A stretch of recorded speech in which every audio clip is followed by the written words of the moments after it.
I read like 2 classics in high school, and I wish I read more. So here's a video of the classics I wish I had read in high school and the ones I have read in high school. Hello, it's Maja, and in this video I'm sharing with you 10 classics that I think are perfect to be read in high school. First, I'll start with 6 classics that I have read in high school. I read more than 2, yes. 6 classics that I have read and that I enjoyed, and then 4 classics that I read outside of high school that I think would be better if I had read them in high school as well.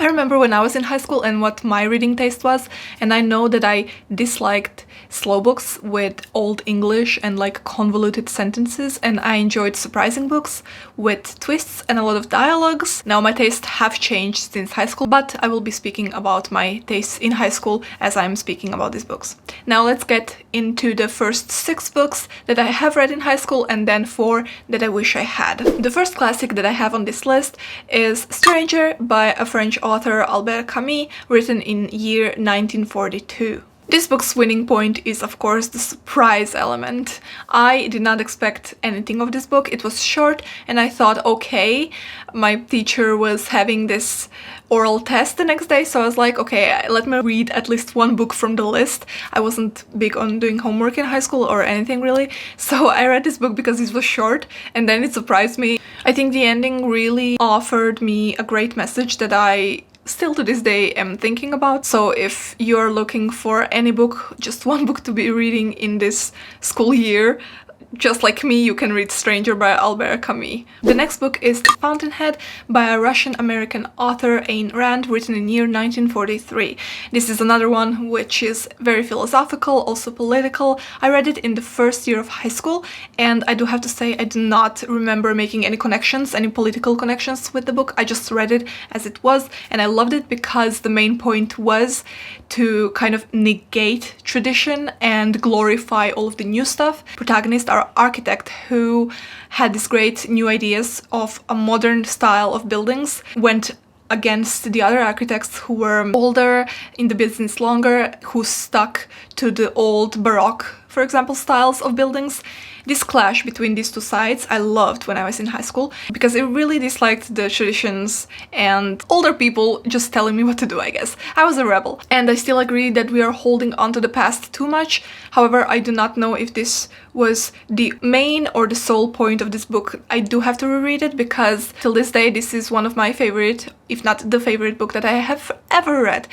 However, I've read it only once, in the first year of high school. Why I'm recommending it for high school? Because I think you will also find the themes of going up against the old and introducing the new. I think these themes are perfect for high school when you are also kind of wanting to introduce the new and expel the old. Following up, we have The Sorrows of Young Werther by Johann Wolfgang von Goethe, written in year 1774.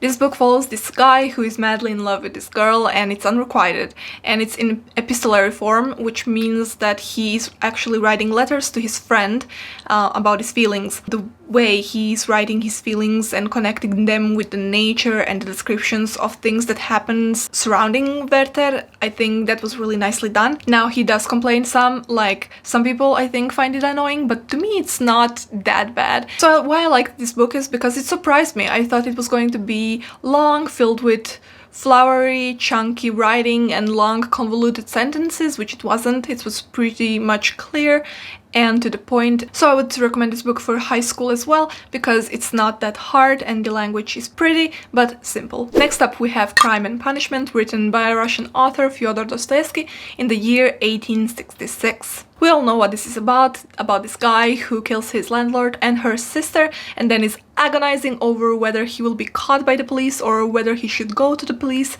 stuff like that. Now, this book is a longer one. It's very philosophical and also talks about society, poverty, class, stuff like that, but the balance between these themes and the plot and the suspense and how interesting it is, it's just perfect. I flew through this book. At the beginning, there's like this long monologue of a guy in a bar, and I started reading this book for the first time and I got to this point. It was like first 30 pages and I gave up, and I took some half a year or a year to get back to this book because of this first monologue.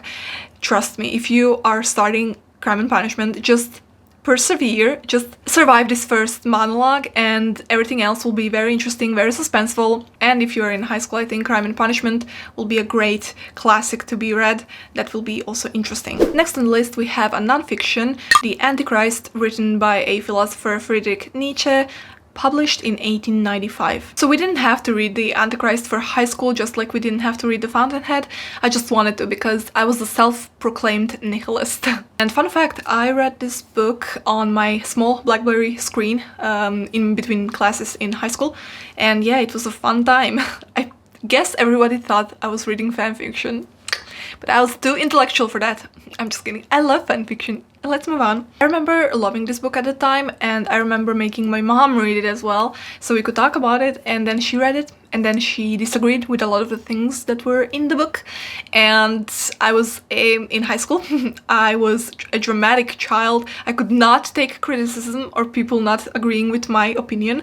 So, you know, my mother and me, our discussion soon stopped because I just I didn't want to talk about it anymore, because I was like, this book is great. How dare you not agree? Now, of course, it's been so long since I've read this book, and I do plan to reread it just to see what my high school self found interesting or philosophical enough. I do remember this book being hard, and the philosophy was really chunky. I mean, his ideas were presented in a way that every sentence would introduce almost a new idea, so it was really hard to follow if you were not 100% concentrated on the book. We also have a play on this list, and it's King Oedip by Sophocles. It's an Athenian play, first performed around the year 429 before Christ. It's a guy who's prophesied to marry his mother. We all know this. I liked this play because it was shocking, not just in the plot, because we know what's coming, but in the execution. It's shocking how the characters reacted, how they overreacted, and what they did. I liked this because it was also short, and I liked short classics in high school, so I could just get them over with, but not just because of that. It was very poetic since it's a play. So why do I recommend King Oedip as a high school read? I think because, as I said, it's very short and also interesting, so it's not like other plays. I don't know why, but when I was reading Antigona, this play just dragged for me for some reason. It was interesting in hindsight, but while I was reading it, I just wanted it to go somewhere.